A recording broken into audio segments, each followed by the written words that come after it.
let's begin.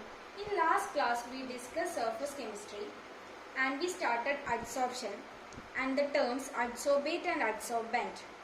Here adsorption in action, mainly the usage of adsorbents in day-to-day life is discussed here. In gas mask they use charcoal in order to adsorb these poisonous gases. So charcoal is a good adsorbent. Similarly in methylene blue solution, when we add some charcoal into it, they adsorb the blue color of the solution and the solution become colorless. Another day-to-day example is in raw sugar, when we add charcoal, raw sugar is a yellow or brown colored sugar. When we add this charcoal, they adsorb the yellow or brown color and we get white colored sugar. Another common example is silica gel.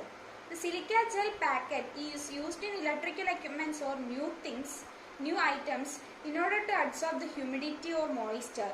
So, it's a best example to show the adsorption in action. Now you know the term adsorption. The accumulation of molecular species on the surface is called adsorption. When the accumulated molecular species is removed from the surface, then it is called desorption. So, desorption is a phenomena which is the reverse of adsorption, means the accumulated molecular species is removed from the surface is called desorption. So, now we studied adsorption and absorption. What are the difference between these two terms? Adsorption, we know that adsorption is a surface phenomena where absorption is a bulk phenomena. When the adsorption takes place, heat is liberated. So, adsorption is an exothermic process. But in absorption, heat is absorbed. So, absorption is an endothermic process. The rate increases at the beginning and then equilibrium is attained in case of adsorption. But in absorption, the rate is uniform throughout the process. Concentration varies in adsorption where concentration is constant throughout the bulk in absorption.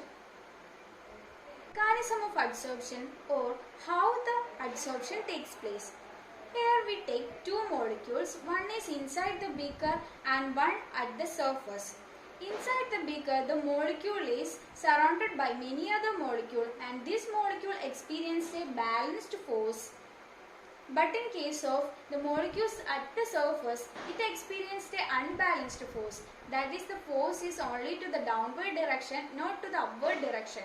And this force is called a residual force. This unbalanced residual force causes the adsorption.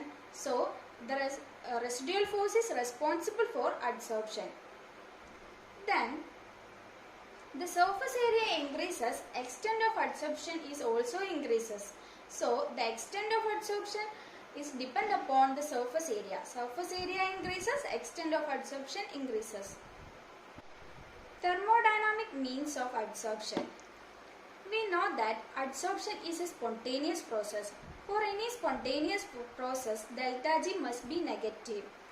Gibbs free energy delta G equal to delta H minus T delta S. Delta G must be negative means delta H minus T delta S must be negative. We know that in the case of adsorption, enthalpy is negative. Similarly, entropy is also negative. So, this term will be negative and minus of T delta S become positive term. In order to get delta G negative, delta H must be greater than T delta S. When this minus of delta H is reduced lesser and lesser, then delta H is equal to T delta S and so we get delta G equal to 0. And that time the equilibrium is attained. When Gibbs free energy equal to 0, in case of adsorption, the equilibrium is attained.